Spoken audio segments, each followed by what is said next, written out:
ou que cometeu no passado e que continua nele, fingindo-se de santo, de certinho. Para a sociedade, para as pessoas, parece que aquela pessoa é muito boa. E hoje nós estamos vivendo num tempo em que as pessoas, por causa do poder financeiro, às vezes as pessoas ajudam muito a igreja financeiramente, e a igreja não corrige essa pessoa pelos seus pecados. Pessoas que vivem em adultério, pessoas que estão vivendo terrivelmente em pecado, mas não são corrigidas, não são disciplinadas. Por quê? Por causa do poder financeiro, ou muitas vezes por causa do poder político, ou muitas vezes por causa da sua fama. Pessoas que estão na igreja e enganam as pessoas, vivem da sua própria maneira, não estão nem preocupados com o que a palavra de Deus diz, se julgam a si próprias. Muitas vezes, pessoas que nunca receberam então a correção nem a disciplina pelos atos errados, pecaminosos que cometem. Aí vem um juízo sobre essas pessoas e todo mundo fica admirado. Mas Deus, quando se ira, Ele é sem misericórdia. Então nós devemos temer a Deus, devemos ter muito cuidado com a nossa vida, se ela está de acordo com a palavra de Deus. Devemos santificar a nossa vida, tomemos cuidado com isso, vivamos de acordo com a palavra de Deus. Nós temos que temer a ira de Deus todo o tempo. Nós estamos vendo em época difícil, onde as pessoas se esqueceram disso. Acham que podem viver de qualquer maneira. Acham que podem enganar até a Deus. Pela falta de profecia, o povo se corrompe. Pela falta de revelação do pecado, o povo se corrompe. Muitas vezes, por causa do poder financeiro das pessoas, os profetas se corrompem, ao invés de dizerem a verdade, vão aí tentando cobrir, encobrir, enganar, e vão deixando as pessoas sem juízo sobre o pecado, sem uma disciplina. E um dia Deus vem e diz: agora chega, eu já avisei, já mostrei, já revelei. Não foi diretamente, mas a pessoa entendeu e vai insistindo no pecado e volta a insistir e faz de novo, como se nada estivesse acontecendo. Mas um dia a ira de Deus é derramada, o juízo vem. Então foi assim que aconteceu com Jerusalém e os seus habitantes.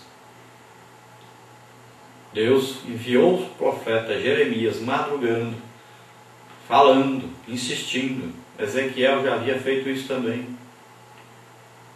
Mas eles fingiram-se de tolos, de tontos, né? Fizeram de conta que não era com eles. Fizeram de conta que Jeremias é que era doido, maluco, estava inventando aquelas coisas. Não temeram a palavra de Deus.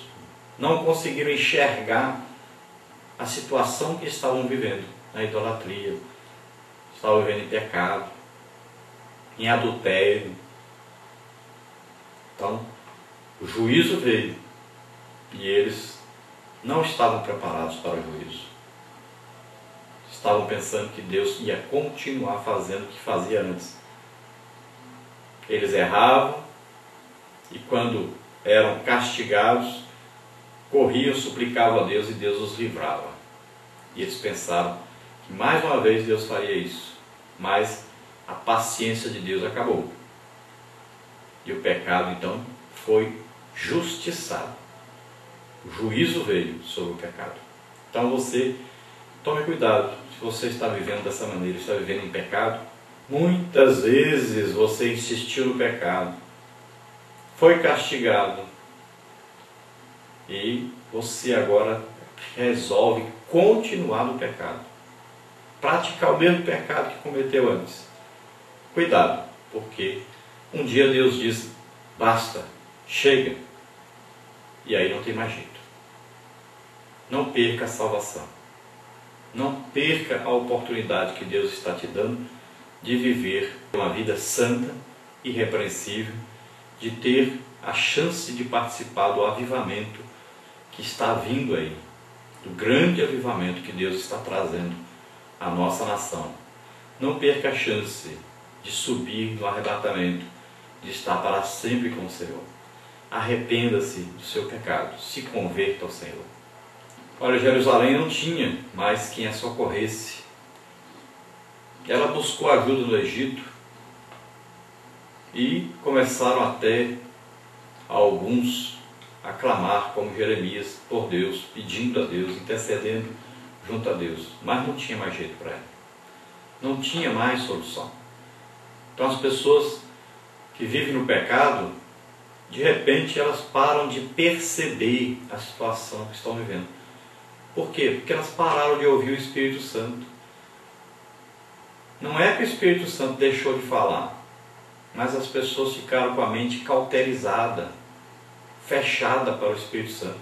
Não conseguem ouvir mais, não conseguem mais sentir a acusação da consciência, não conseguem mais ouvir a voz, a doce voz do Espírito Santo dizendo: por aqui não, não faça mais isso, se arrependa, se converta, mude de atitude.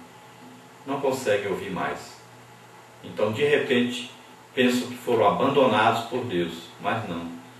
É a comunhão que foi cortada. O pecado cortou a comunhão com o Espírito Santo, cortou a percepção para ouvir o Espírito Santo. Não adianta mais ouvir a pregação, não adianta mais ouvir a consciência. Não tem jeito, não ouve, não entende mais. Se acha então agora um completo abandono, mesmo que não tenha sido abandonado por Deus, mas não consegue mais ouvir, não consegue mais ser convencido do pecado. Então nós vamos ver aí que ele fala sobre minha dor. Ele começa falando nos primeiros versículos, né, sobre a dor que ele sente. Depois, Jerusalém é tratada como uma mulher e passa a falar da sua dor. Então passa a ser um lamento de Jerusalém personificada. Então não há ensino na Bíblia sobre a tolerância de Cristo ao pecado.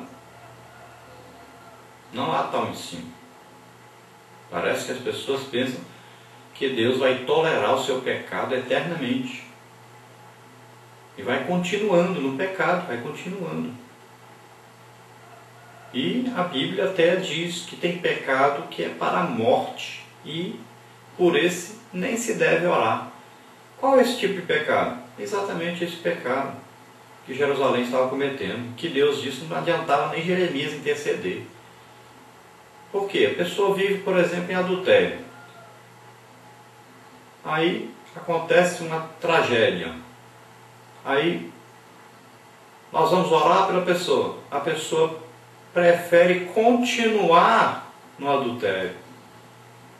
Por isso não adianta mais orar. A pessoa não quer se converter. Ele sabe que está errado, sabe? Mas ele não se deixa mais convencer, quer continuar no mesmo pecado. E de repente a ira de Deus vem sobre a pessoa. Não adianta orar mais por ele. Ele quer continuar pecando. E assim são várias as situações. A pessoa aceitou Jesus como Senhor e Salvador, é salvo, está bem, está na igreja, de repente volta à idolatria. Você vai, fala, insiste, prega, nada. E a pessoa insiste em continuar. Então é nesses casos que a Bíblia diz: não adianta orar por essa pessoa. É um pecado que é para a morte. A pessoa escolheu viver assim. Escolheu viver confrontando a palavra de Deus.